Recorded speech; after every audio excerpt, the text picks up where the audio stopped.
Hi viewers, welcome to our channel. ప్రస్తుతం మనతో పాటు ఇమ్మంది రామారావు గారు సీనియర్ జర్నలిస్ట్ ఉన్నారు. వారితో ఒకసారి మాట్లాడదాం.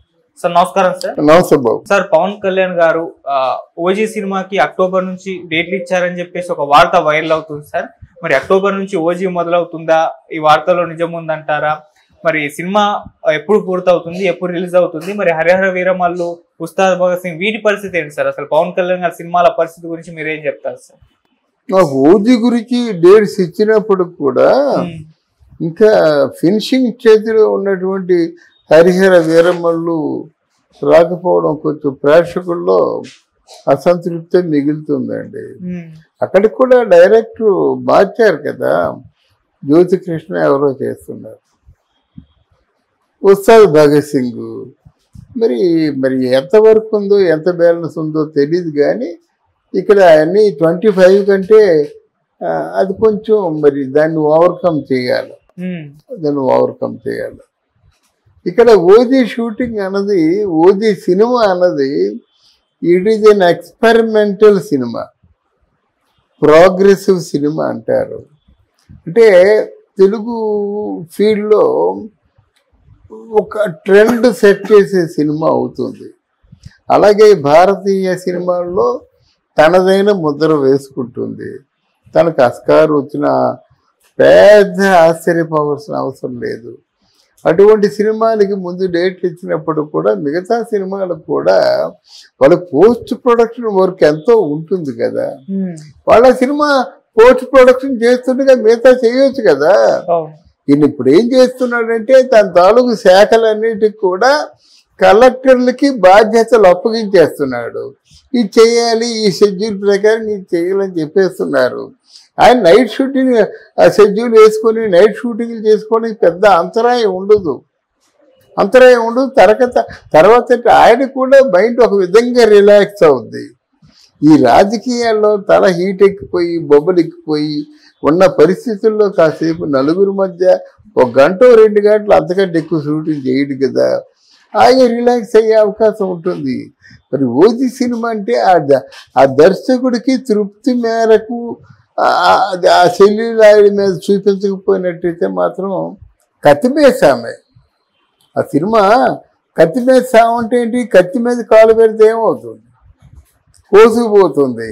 అంటే కాలు కోసుకోపోకుండా అంత బ్యాలెన్స్తో సినిమాని చేయాలన్నమాట. కనుక ఓజీ సినిమాని పూర్తి చేయడం అన్నది ఆయన ముందే చెప్పాడు, ఈ మధ్య ఎప్పుడో చెప్పాడు. ఒక సినిమాకి మాత్రం నేను డేట్స్ ఇస్తున్నాను, 20 days ఇస్తున్నాను నేను అని చెప్పాడు.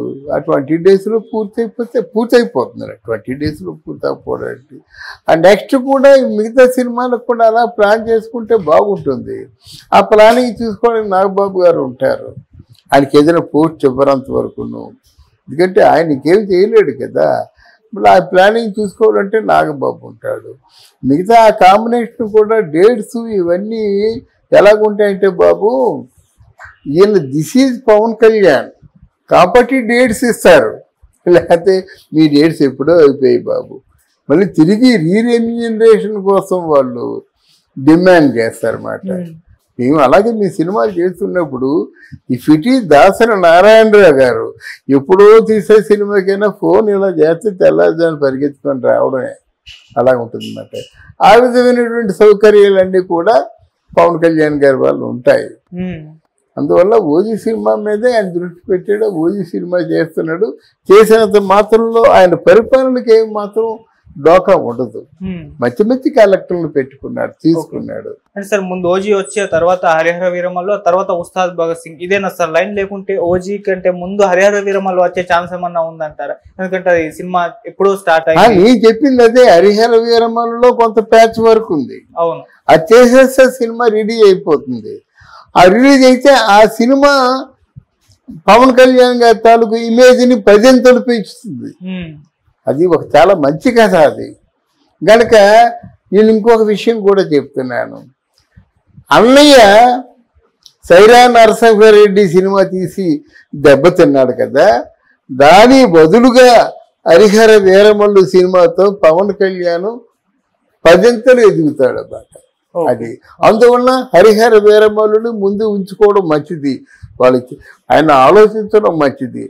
తర్వాత ఏంటంటే ఓజీ అంటే మరి అప్పుడు ఇప్పట్లో అయ్యేది కాదు, అది తీసేది సగం అంటే కొంత కెమెరాతో చేస్తారు, కొంత గ్రాఫిక్స్తో చేస్తారు.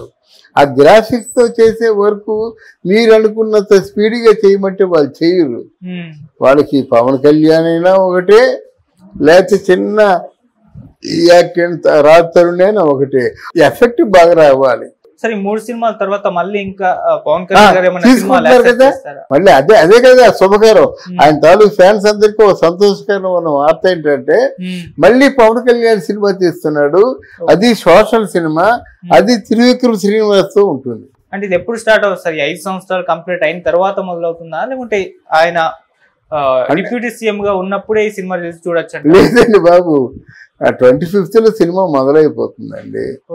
ఎందుకంటే వాళ్ళు సినిమా లేకపోయినా ఇద్దరు కలిసే ఉంటున్నారు.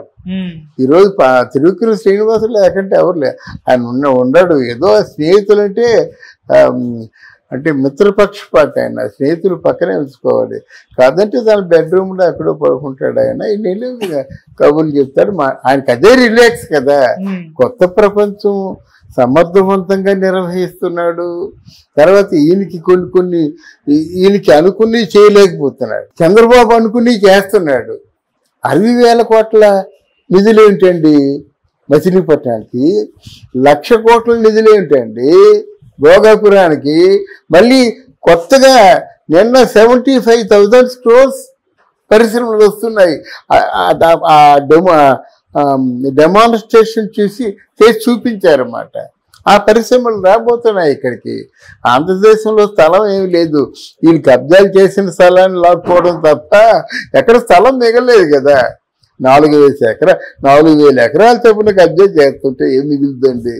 అవును సార్. మరి హరిహర వీరమల్లు పార్ట్ 2 పరిస్థితి ఏంటి సార్? అది అసలు ఎందుకంటే పార్ట్ 1 రిలీజ్ అవ్వాలి, ఆ తర్వాత పార్ట్ 2 గురించి ఆలోచించాలి. మరి పార్ట్ 2 వస్తుందా రాదని ఒక డౌట్ అయితే అందరూ. పార్ట్ 2 రాదండి. మీ పార్ట్ 2 అనేది మీకు అది భ్రమండి. అది కానీ ఆల్రెడీ అనౌన్స్ చేస్తారు కదా సార్. వాళ్ళకి ఉంటుంది. ఇప్పుడు దేవరా 2 అన్నారు, ఎంత చిర్రమ్మ వాళ్ళు ఎన్ని చికాకులు అనుభవిస్తున్నారు మీకేం తెలుసు. కల్కి 2 అన్నారు, చేయమని చెప్పండి, వస్తుంది కదా సార్. అది కాదండి. వెన్ కంపేర్ టు కల్కి 1, కల్కి 2 రాదండి. ఏంటనుకుంటారు? వాళ్ళ డైరెక్టర్ లో ఉన్న మొత్తం స్టఫ్ అంతా 1 లో పెట్టేస్తాడు. అంటే ఆల్రెడీ 60% కంప్లీట్ అయిపోయిందని ప్రొడ్యూసర్ చెప్పారు కదా సార్. చెప్పారండి, చెప్పింది కాదని చెప్పను నేను. దానికి కొత్త సినిమాలకి ఇస్తాడా ఛాన్సు, అసలు ఆగిపోయిన సినిమాలకి ఇస్తారండి. ఆ సినిమా హరిహర వీరమల్లు రిలీజ్ అయితే చాలండి. అందుకేం చెప్తారంటే అది 2 parts తీస్తున్నామని ఆ సినిమాకి అయినటువంటి అమౌంట్ని 2 అమౌంట్లుగా వాళ్ళు పొందగలుగుతారన్నమాట. 500 కోట్లు అయింది అనుకోండి ఫర్ ఎగ్జాంపుల్, వీళ్ళు ఒక 1000 కోట్లు చెప్పారనుకోండి. ఫర్ ఎగ్జాంపుల్ చెప్తున్నాను, బాహుబలి ఉంది మొత్తం తీశారు. మొదటేమో 250 కోట్లు, 350 కోట్లు, 400 కోట్లు అన్నారు. అది 10 ఆల్మోస్ట్ 1000 కోట్లు, 1200 కోట్లు ఖర్చు అయింది. మళ్ళీ అప్పుడు తీసేసిన దాన్ని ఏదో మొత్తం పేద వరకు చేసి పార్ట్ 2 అన్నారు. మళ్ళీ అదే 500 కోట్ల రూపాయలు పెట్టుబడి చూపించారు, లాభాలు పొందారు. అర్థమైందా? అందువల్ల అయితే బాహుబలి ప్రొడ్యూసరు తాలూకు ఒక చిన్న అంటే దాన్ని ఏమంటారు, ఆయన తాలూకు ఒక మాట ఏంటంటే, ఇంత బాహుబలి చేసినప్పుడు కూడా మీరు ఆశించిన లాభాలు రాలేదండి అని చెప్పాడు ఆయన. అది ఆయన తాలూకు విచారం వ్యక్తపరిచాడు. అలాగే పార్ట్ 2 అని తీయడం ఏదో ఆ పెట్టుబడిగా పెట్టుబడిగా టర్న్ చేసుకోవడానికి తప్ప, అంటే మనం ఒక సినిమా అంటే సీనియర్ జర్నలిస్ట్గా